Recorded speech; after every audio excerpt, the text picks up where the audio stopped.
Nazir Samachei Amud Bet, Entitlement and Inconvenience, עילא, מצאו, וטיהרו. So firstly, congratulations to you for sticking by all the tumah and tyro that we've been learning. Those who are learning Daf Yomi and those who are just learning the Matmonim, we've been learning these difficult areas of tumah v'tyro.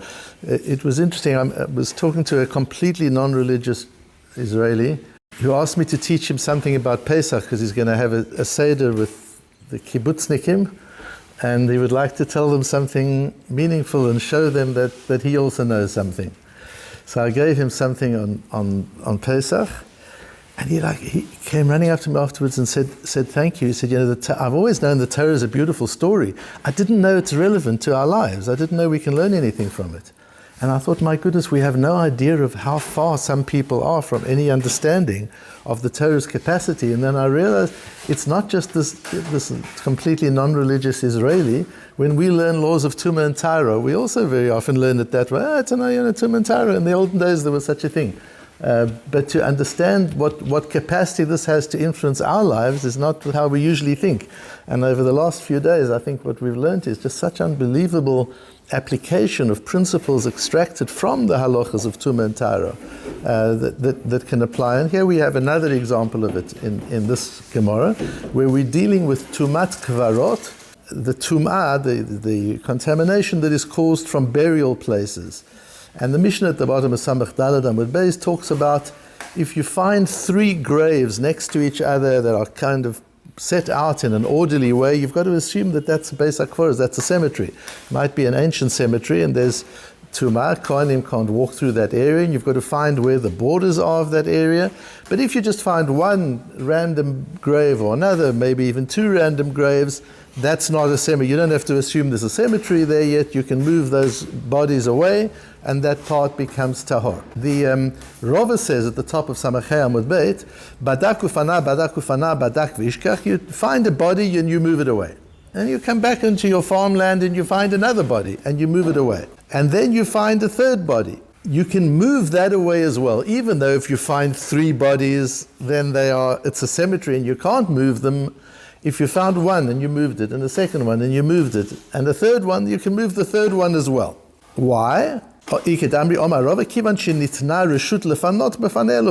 took the first one away legitimately, you were allowed to, and you took the second one away legitimately, now there's one there, there's a third one, but it's still one, so you treat it as one, and you can remove the one as well. Veleshvinu shchunat kvarot, asks the Gemara, let's consider it a cemetery. Omar Reish Lakish, עילא, מצאו, וטיהרו Eretz Yisrael. An interesting principle. They found a pretext and they were metaher, they purified Eretz Yisrael. They declared Eretz Yisrael pure, not tameh. Just on a pretext. In other words, yes, you're right. There have already been three graves, and we've said if you've got three graves, there's a chazaka. You must assume there's a whole cemetery. But you moved the one, you moved the second one. Now there's one again. You're starting again at number one. There's one. You can treat it as one, and you can move it. But maybe you should treat it as three and say clearly this is a cemetery. Even with a small pretext, we go for tahara, or rather we go for purity rather than for impurity. The Chachmei Ivra say the Chachmei Ivra are late Baalei Tosfos, 13th century Baalei Tosfos. And they say it's mipnei hefsei taharot. We don't want to make taharot, korbanot, and truma, and maisa. We don't want this to become tameh. And that we don't want to create tumah. So the more areas in the country that are declared as cemeteries, the more likely there is that we'll cause hefsei taharot. That we're not allowed to do that, to deliberately cause things that are pure to become impure. But the Mefarish, Rashi, which we know is the Mefarish, not Rashi, says it's not about the technical thing of maybe you'll cause things that are tahor to become tameh, things that are pure to become contaminated. But it's shelo lachziko sheyesh ma'arot svivoteha. You don't have to assume there are graves around it. Shiyu kohanim v'osei pesach mutarim la'alech l'sham, so that kohanim and osei pesach, because a tamei area of land affects kohanim, but it affects ordinary people too. It affects Nazirim, as we've been learning. They're not allowed to go there during their Nazirut. And it affects Osei Korban Pesach. It's this time of the year. Isn't it interesting how often the Daf Yomi intersects with the time of the year? All of a sudden we're talking about people who are making a korban Pesach. And they've also got to be tahor, otherwise they've got to go with Pesach Sheni. So they've got to be careful where they go. So if you make these areas, if you demarcate these areas as cemeteries, the Kohanim can't walk through it. What's so terrible if the Kohanim can't walk through it? Well, that's based on a Gemara in Masechta Shabbos on Daf Lamed Gimel, where this is the whole story on Daf Lamed Gimel Amud Beis of Rabbi Shimon ben Yochai having to run into the cave with his son Rabbi Elazar and flee the Romans. And what happens there, and then he comes out and he's disgusted to see that people are earning their living, they're working. How could they not be learning? How could you waste time earning a living when there's Torah? And he has to go back into the cave for another 12 months. When he came out, he said, Ho'il v'itrachish nisa ezil atkin milte. Since a miracle happens to me, I will go out and fix something. I will use the schus of the miracle that was done to me to repair, to do repairs in the world. Dichtiv, and he learned it, Rabbi Shimon ben Yochai learned it from Vayavo Yaakov Shalem.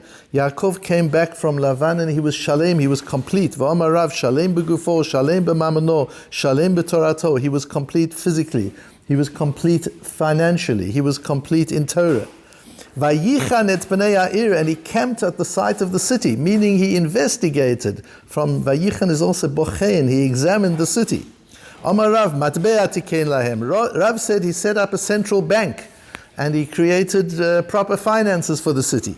Ushmuel amar shvakim tikein lahem, and Shmuel said he got stock markets and equity markets and produce markets going. He did something for the economy. Interesting, Yaakov Avinu, that's where his mind is. He comes and he sees a city and he understands there's a need for markets, there's a need for coinage. Rabbi Yochanan amar chatzaot tikein lahem. He made bathhouses for them. Omar, so Rabbi Shimon ben Yochai says, Ike milta deboy litikune, what can I fix? I've also come out shalem, I've come out from the cave and I'm a complete person. What can I improve? What can I repair? Omrule, Ike duchte de itbe sofek tumo. There's a place in our town where there is sofek tumo. We're not sure whether there are graves there or not. Ve'itlu tzara lekohanim liikufe. And it's difficult for the kohanim, they have to walk around, they can't walk through. Omar Ike, so he goes and he figures out a way to determine exactly where's tahor and where's tameh, so that there are pathways for the kohanim and they don't have to walk around this area, which is a Sophic cemetery. From there, it seems that the Mefarish and the Rosh also gets the idea that we're dealing with inconveniencing the kohanim.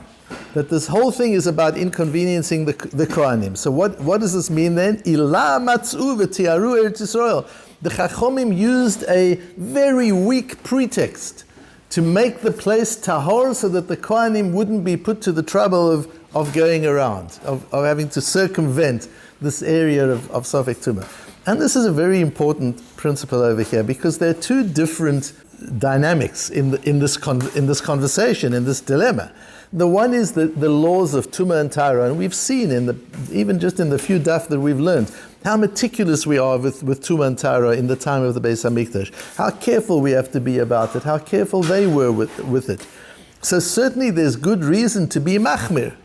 And although we say Sofek Tumah b'Rishus Harabim is Tohar, that if there's doubtful Tumah and it's in a public area, if it's a doubt, we go with Lekula, we make it Tahor.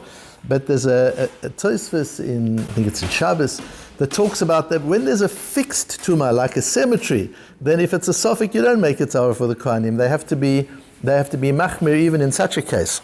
So there's good reason to be machmir and to say, you know what, we don't know if this is a place. We found one grave, we found two graves, we found a third grave. We know that if you find three graves, you've got to consider it a cemetery.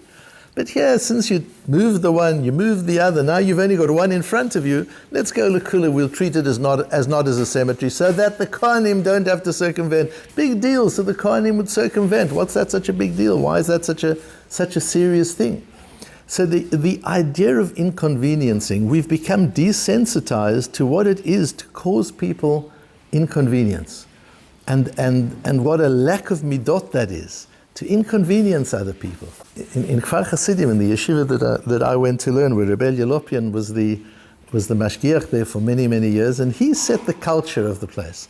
The culture of Kfar Hasidim, which lasted long after he retired and long after he passed away, There was a certain culture in Kfar Hasidim. And what was the culture? And I remember as a young boy, the first time I went there, I was 15 or 16 years old. And what really impressed me was when I noticed in those days, Kfar Hasidim was made up of little huts. The Beis HaMedrash was a hut. And the boys stayed in, each hut had about 4 or 5 rooms, and they stayed in these leaky huts with water leaking through the roof. They were very poor, there wasn't much going on. The dining room and kitchen was a hut. So you had to walk from one hut to the other. And it was in the winter, it's raining and cold. So you would need your coat all the time. You would go to your room, you would come back to the Beis HaMedrash, you would go to the dining room, you would come back to the Beis HaMedrash. You're constantly putting coats on and off. And I noticed the culture was, the coat hooks outside the Beis HaMedrash, there were probably 120 young men and boys in the yeshiva. There were maybe 20 coat hooks, probably less, 10, 12 coat hooks outside. So on every coat hook there were many coats.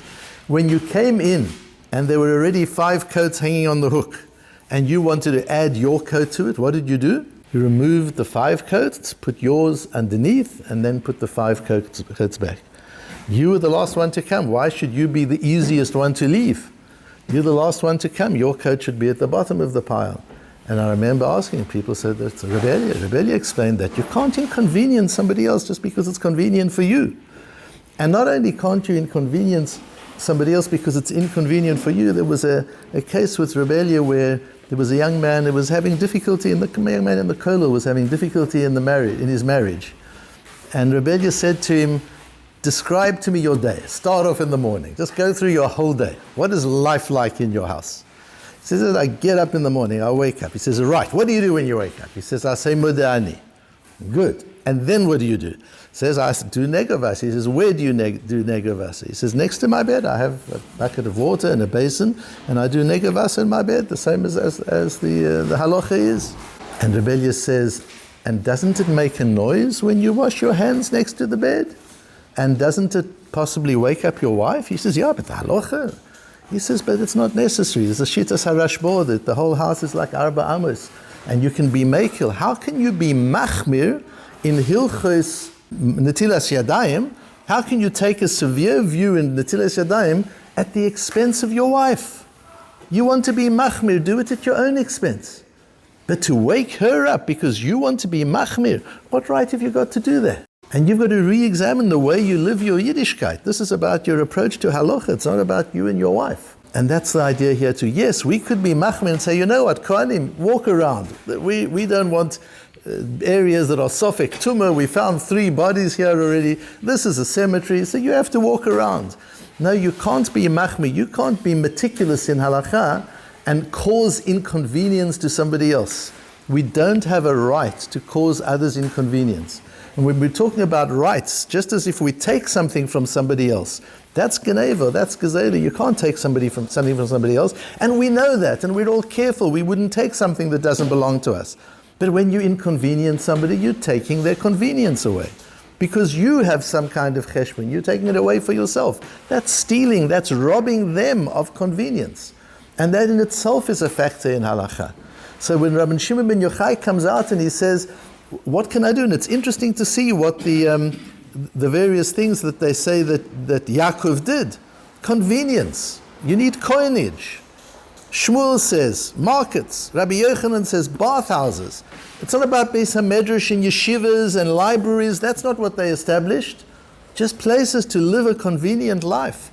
Rabbi Shimon ben Yochai comes out and says, can I make life more convenient for the people in your town? Because look what I've just come through, I can use that schus. And they say, yes, there is. It's inconvenient for the Kohanim. We have an inconvenience for the Kohanim. I mean, Shimon ben Yochai could just have said, sofek tumah, what can I do? The Kohanim have to walk around, tough luck. No, he works a way to find a pathway for the Kohanim so as not to inconvenience them.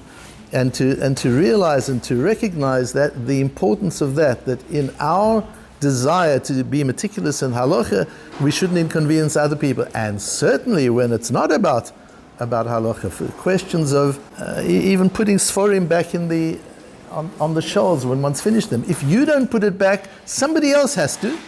This idea, if you don't throw your paperware away after you've had something at a restaurant or a cafeteria, somebody else has to. What do we think? Who's doing it? What right have we got to impose the cleaning up after us on someone else and rob them of their convenience? If we don't put a sefer back on the shelf and somebody's looking for the sefer, we're causing them inconvenience. And Rabbi Eliezer used to say, even if it just takes them 30 seconds or 15 seconds to find a sefer that should be in a particular place and it isn't there, and they've got to start looking around, where's the sefer? That bittul Torah, that disruption that you're causing, that inconvenience that you're causing the other person. And we're not accustomed to thinking that way, to thinking that convenience is another person's right, and we don't have the right to rob people of their convenience, and just to be conscious and cognizant of that all the time, not to leave behind ourselves a wake of disruption that causes other people the inconvenience which we ourselves wouldn't want to have.